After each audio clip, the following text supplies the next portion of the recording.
From the heart of Statesboro and straight down the Blue Mile, this is the Blue Mile Breakdown, your weekly dive into Georgia Southern football. Now here's your host, Brendan Sapp, Hail Southern and GATA. Welcome in, everybody. Welcome to the Blue Mile Breakdown, Episode 8, Season 1. I am your host, Brendan Sapp, and today, well, it's today. It literally took me 6 days to get around to filming this because that's how excited I am about what I have to talk about. Let's just be honest. There's not much to say positively about where we are as a program, where we are in this season. I had a lot of optimism coming off of those back-to-back wins, and then, wow. Georgia Southern, of course, being blown out 45-10 by Old Dominion at Paulson last Saturday. That's lovely. I don't know what else to say. Honestly, I've been over this and over this and over this all season long, as well as in my head in the last 6 days, and I don't know, man. We've got a lot of talented kids on this roster, and we have no execution. I don't understand.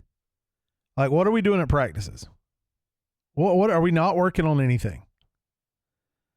How do you get to this point to where you have a team that is truly loaded with talent and a defense that has shown you it can play, going up against a team, to me, that was really no better than App State, and just mollywopping us? There's no nice way to say what happened last week. Absolutely ridiculous. Let me run through some stats from last week. First downs. Georgia Southern had 13 first downs. You know how many Old Dominion had? 32. 32-13 in the first down category. How were we? Let's look at my 3 points. Let's look at turnovers. Each team lost the ball one time. Turnovers were a wash. It was French's first interception in a long time because, like I said, I didn't count that one. I didn't count that one in the end zone in the game before because that was stupid coaching that led to that. All right, penalties. Both teams had 5 penalties. Old Dominion penalized 41 yards, Georgia Southern 35. That's an improvement. And to me, that's a wash. Let me change fingers so I'm not flipping you guys off. Third down efficiency, which leads back to what I opened with, first downs. 4 for 14. Yes, 4 for 14. That's where Georgia Southern was. And that's why Georgia Southern ranks at the very bottom of the FBS in third down efficiency. You could look at the numbers any way you want to. Here's the most ridiculous thing to me. Our defense allowed 551 yards. 376 of those on the ground. Does anybody, just off the top of your head, want to guess how many yards Georgia Southern had on the ground? Yeah, last week we had 300. 300 plus, maybe. O.J. Arnold had almost 300 by himself. We had 49 rushing yards as a team. 49 rushing yards as a team. That is not only ridiculous, that is unacceptable. 1, 2, 3, 4, 5, 6, 7. Why was Turner Helton even in the game? I mean, honestly. They put the coach's son out there and let him throw for 16 attempts. And Weston Bryan, who is the future of Georgia Southern, I don't care what you say, and the best quarterback on the roster, they put him out there twice to throw. The kid wasn't a rushing quarterback in high school. He did both. A true dual threat. And we put him out in the stupid Wildcat formation, and we let the coach's son throw 16 times. Goes back to what I said earlier in the season about the coaching tree, hiring people that work with your brother and stuff. Yeah, it's not working. The defensive coordinator whose only qualification was he beat us in a bowl game. Yeah, it's not working. Scrap the whole coaching staff and let's move on. But you had 1, 2, 3, 4, 5, 6, 7 rushers accumulated 49 yards. Teo Todd, leading rusher on the day, 7 carries, 25 yards. Second leading rusher, Weston Bryan, 3 carries, 9 yards. Like, really? What are we doing, man? Let's look at the receiving game. Camden Brown, 3 receptions, 20 yards. He had as many touchdown receptions in the previous game as he'd had receptions in this game. Marcus Sanders leading the way, 4 receptions for 88 yards. As a team, Georgia Southern had 200 receiving yards. With 3 different passers, we totaled 200 passing yards. So that's 200 if you're keeping score at home. That is 249 total yards for Georgia Southern. Meanwhile, Old Dominion racked up 551 total yards. Just absolutely ridiculous, absolutely uncalled for. Like, I'm trying to be as nice about this as I can. Where's the third down efficiency? I'm trying to find this because I just saw these numbers a minute ago. Georgia Southern is ranked 114th in FBS at time of possession. This is offensively. Where's our offensively stuff? Where's our offensive stuff? Here we go. Yards per game, 66 in the FBS. Passing 52nd, rushing 79th, scoring 64th. Our defense, top to bottom, ranked 136th in the FBS. 136th. Wow.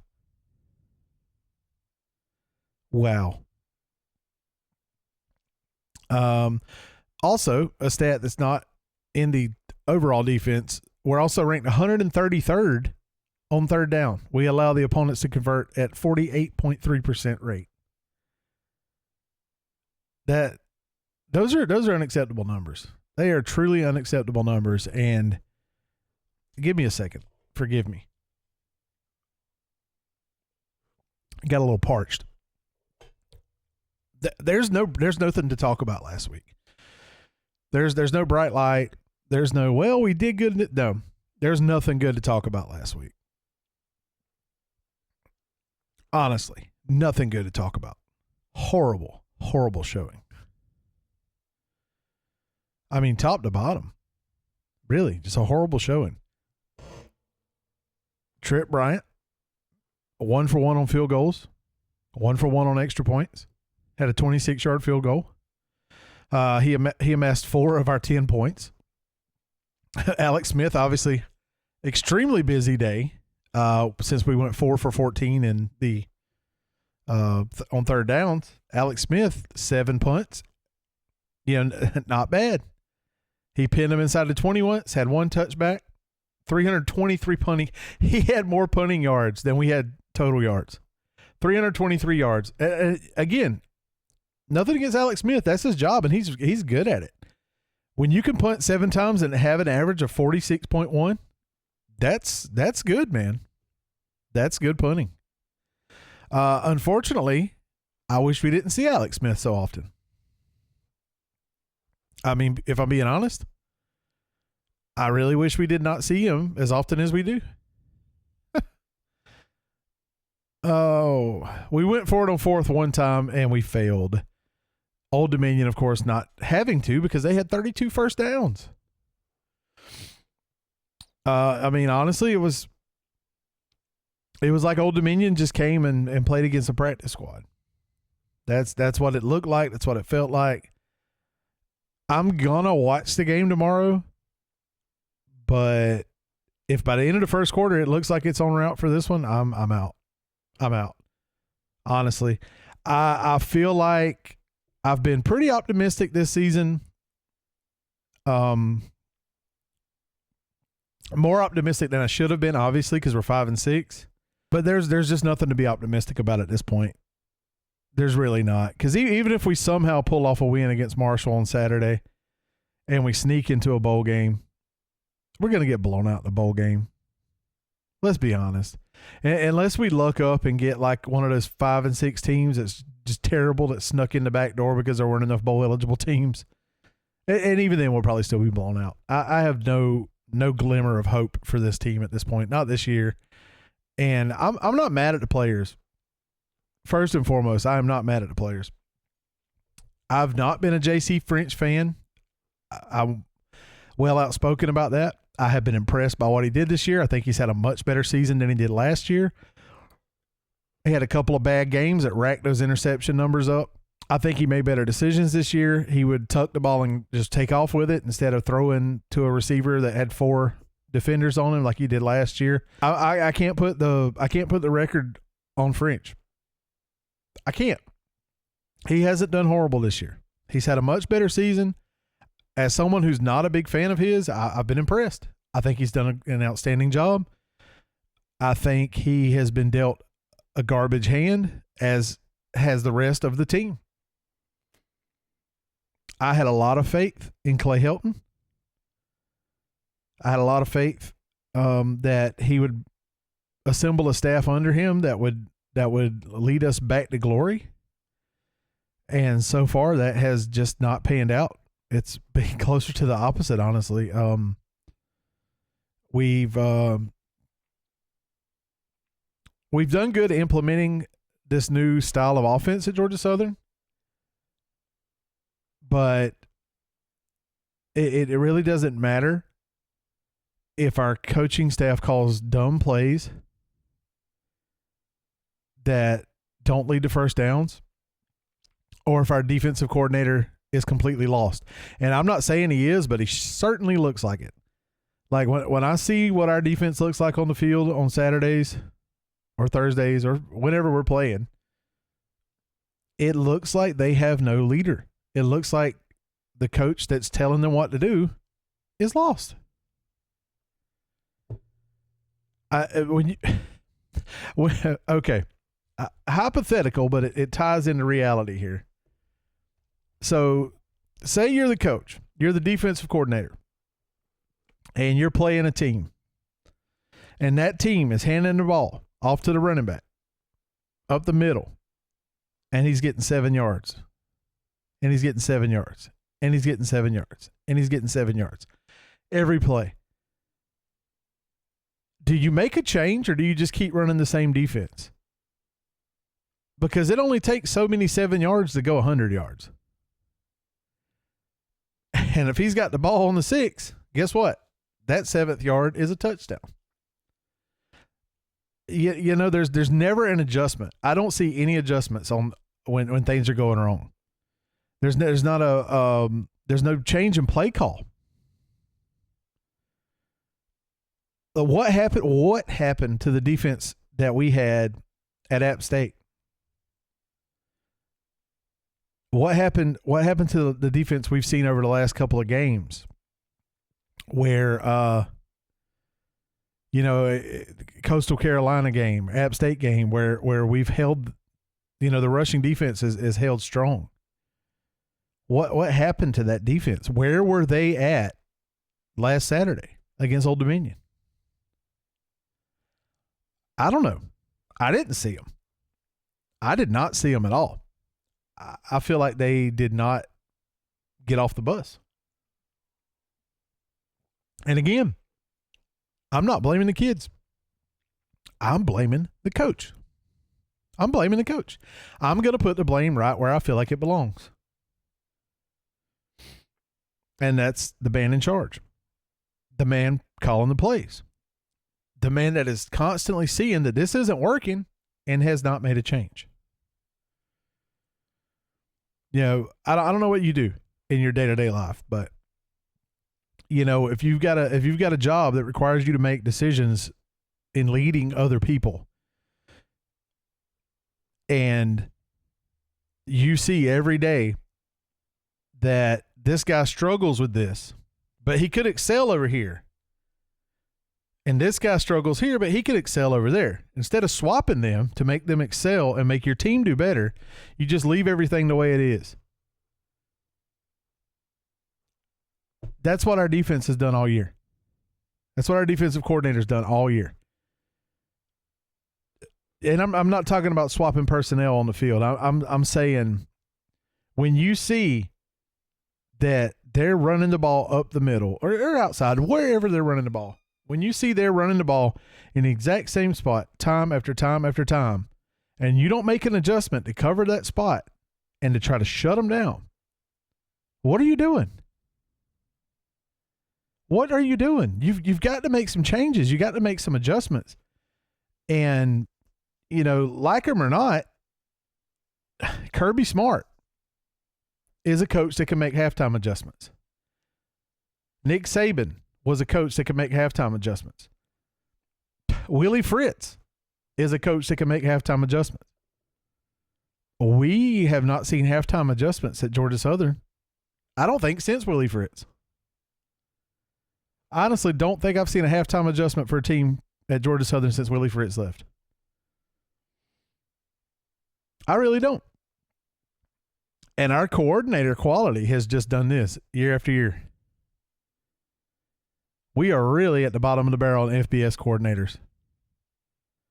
I think if we can't afford to send Helton down the road, we send the offensive coordinator and defensive coordinator down the road, and we bring up some guys from the FCS that have proven that they can do this job.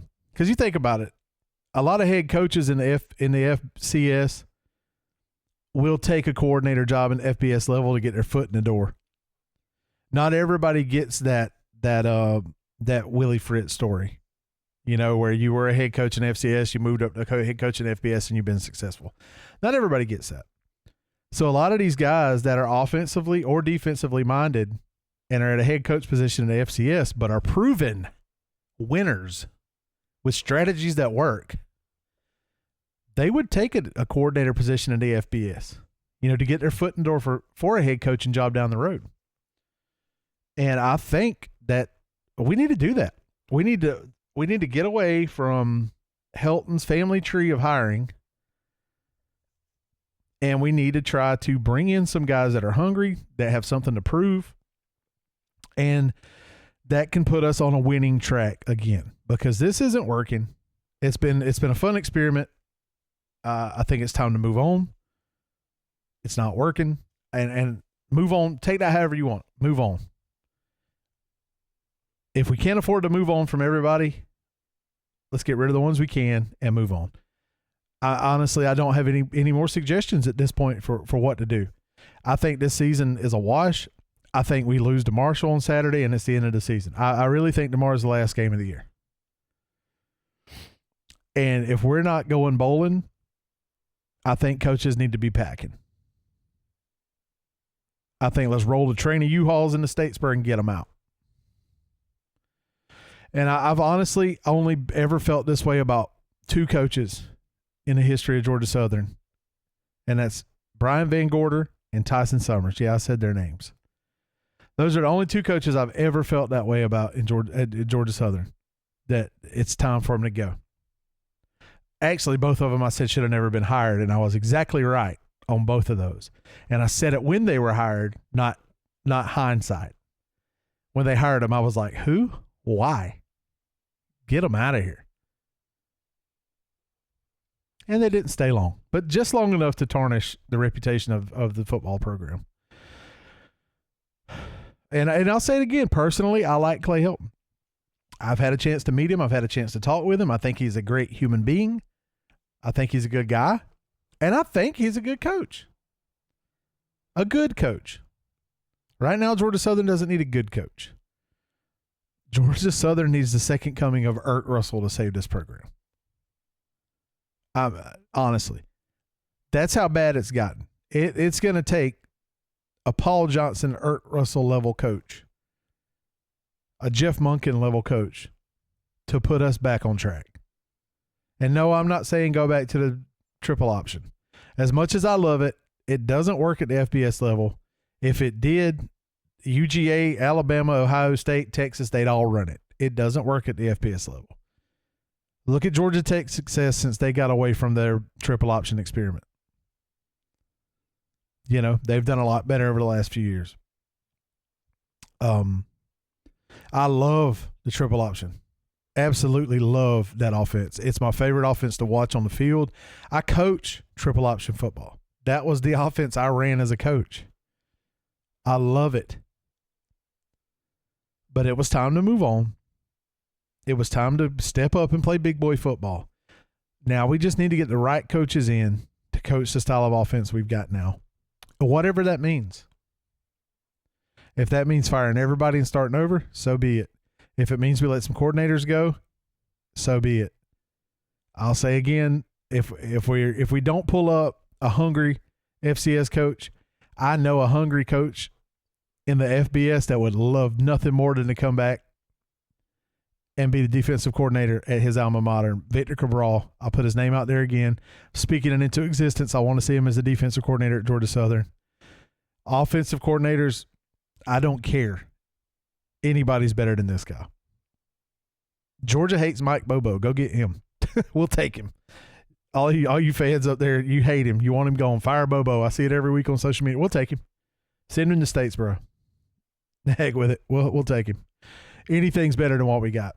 As long as it's not another high school coach. I'm looking at you, Tom Kleinline, Tyson Summers. Right now, I'm going to pause and take a short break to bring you some information about G Fuel Energy, G Fuel Hydration. Go to gfuel.com. Use the promo code BrennanSat157. Here's more. Fuel your grind, power your play, and stay locked in with G Fuel Energy. When the game gets intense, hydration is everything. That's why I choose G Fuel. Zero sugar, zero caffeine, packed with electrolytes, antioxidants, and vitamins. Whether I'm streaming, grinding ranked, or just powering through my day, G Fuel keeps me focused and fueled. G Fuel, G Hydration, stay fueled, stay unstoppable. Go to gfuel.com and use my promo code BrennanSat157 at checkout.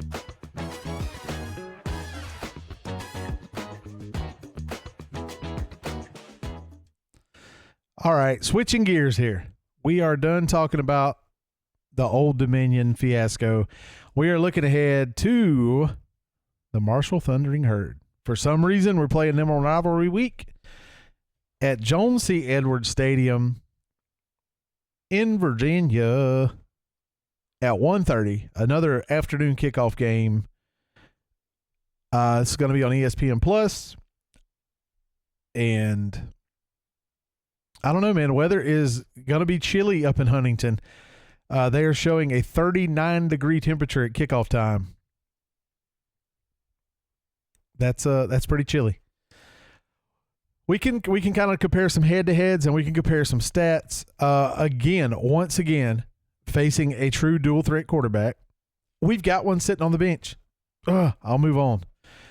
But this is the, fourth or fifth game in a row where we faced a true dual threat quarterback. Del Rio Wilson, quarterback for Marshall, has thrown for 1,907 yards this year and rushed for 655. J.C. French, of course, passed for 2,000. I'm sorry. J.C. French this year's passed for 2,440 yards. When you look at things, Arnold, of course, is our leading rusher with 885 yards and 5 touchdowns. Wilson, the quarterback, is the leading rusher for Marshall, 655 yards and 6 rushing touchdowns. Camden Brown, 892 receiving yards, 12 touchdowns. I want to see him get 108 yards tomorrow. Win or lose, I want to see him break 1,000 yards because I think he deserves that. The work he's put in, and I really want to see him break through on that. Looking at some head-to-head opponents, because I really like to do that. All right, so Georgia Southern beats Coastal Carolina 45-40. Coastal Carolina beat Marshall 44-27. But it's so funny, man. It's so funny. When you look at common opponents, they lost to App State 26-24. Of course, Georgia Southern beat App State 25-23. JMU. How did we struggle so bad with JMU? Because here's another 5-6 team that is not good. Marshall's not good. They only lost to JMU 35-23. JMU, of course, just absolutely demolishing Georgia Southern, 35-10. It's kind of made us look stupid there, like we couldn't do anything in that entire game. And Marshall hung with them. Of course, Georgia opening the season at Marshall because they love to play really tough opponents, and there's no reason they should ever book Georgia Southern because it doesn't benefit anybody. Yeah. Moving on, they lost to Missouri State. Marshall lost to Missouri State. They beat Eastern Kentucky handily. They beat Middle Tennessee. Lost in double overtime to the Raging Cajuns of ULL. They beat Old Dominion 48-24. The same Old Dominion that just beat us 45-10 last week lost to Marshall 48-24. Double overtime win over Texas State. I don't know, man. This Coastal Carolina game sticks out to me because we were able to beat Coastal Carolina and put up 45 points on them. Marshall losing 44-27. They did beat Georgia State 30-18, but who hasn't? And they lost to App State. So wins over Eastern Kentucky, Middle Tennessee, Old Dominion, Texas State, and Georgia State. I don't know, man. It's kind of tough to process and kind of look at it and go, well, this team handled them and we handled that team because we've been about as unpredictable as you can be this season. To beat App and Coastal back to back and then just get destroyed by Old Dominion, which I will give Old Dominion their credit. Now they were blown out by James Madison 63-27. But when you look at what their defense did, so I'm touching on Old Dominion one last time because I'm trying to show you why it's so hard to do these head-to-heads on paper to see. Well, sometimes you can look like if let's say Marshall beat every team that we beat this year and the scores were similar, then we look like a pretty evenly matched team. But Old Dominion, Marshall beat Old Dominion. They put up 48 points on Old Dominion. Georgia Southern put up 10. Troy put up 0. UL Monroe put up 6. App State put up 21.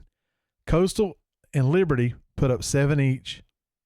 Virginia Tech put up 26. North Carolina Central put up 6. And Indiana only put up 27. Number 2 ranked Indiana only put up 27 on them. So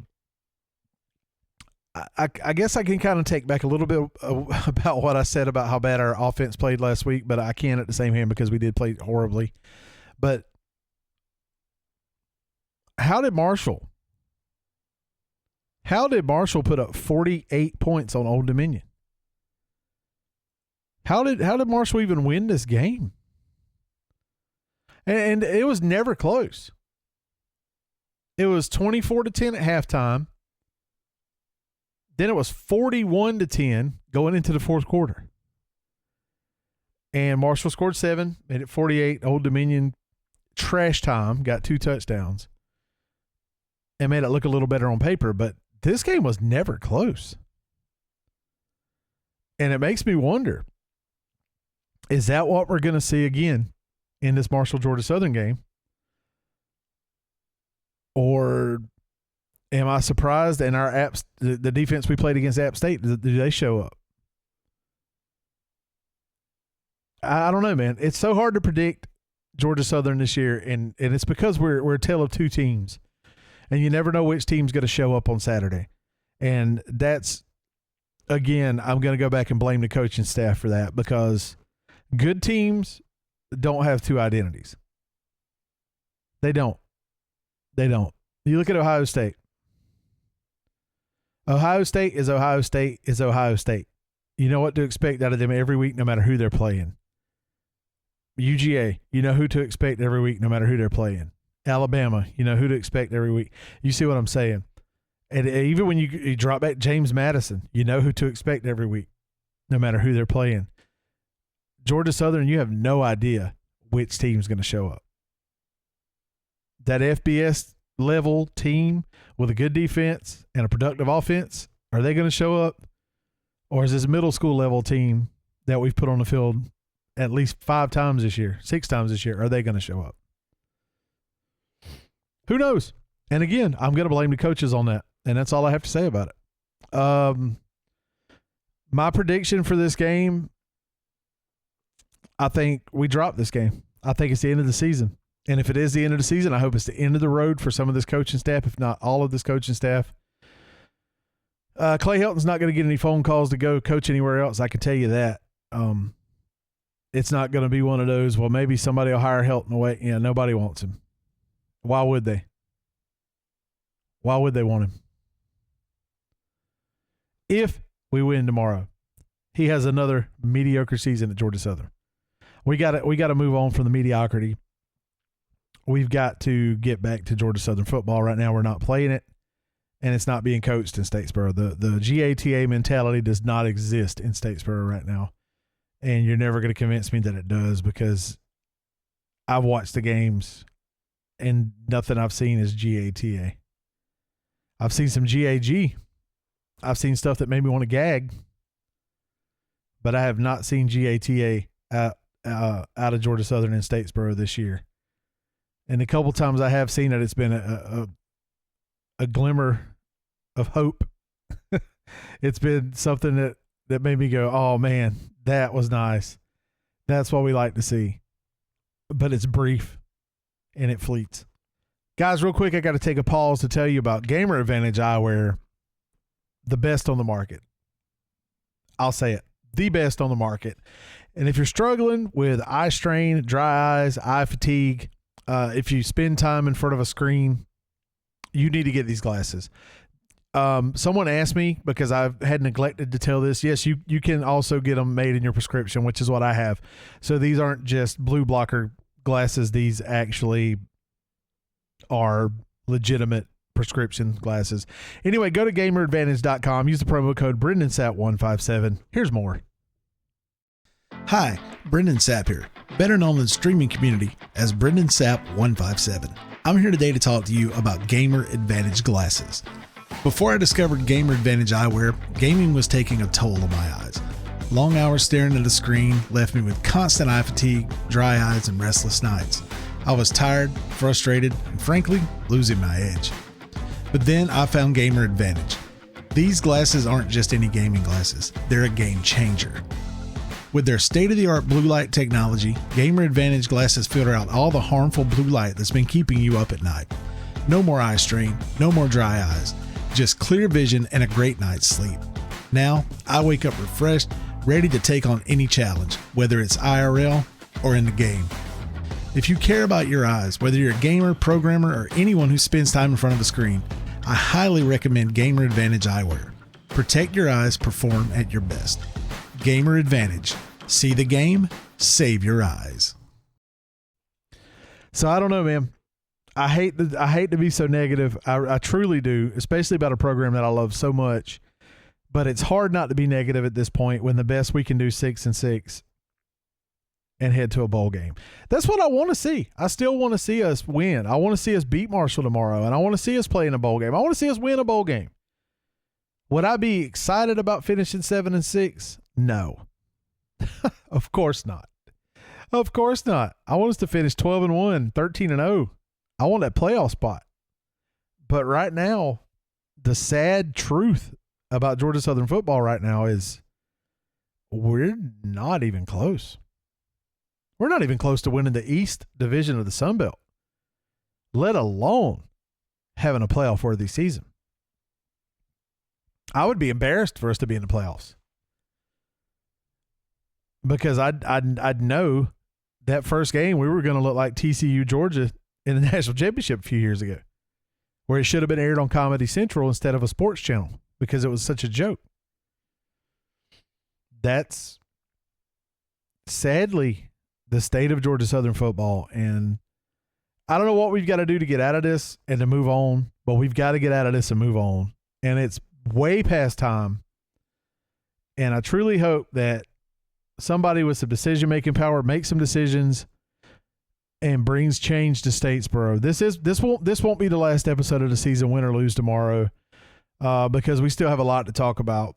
And I still want to get into those episodes about our winning days and the glory days of Georgia Southern, and talk about Irk Russell, talk about Paul Johnson, talk about the 89 undefeated season, the first team to ever go 15-0 in Division I football.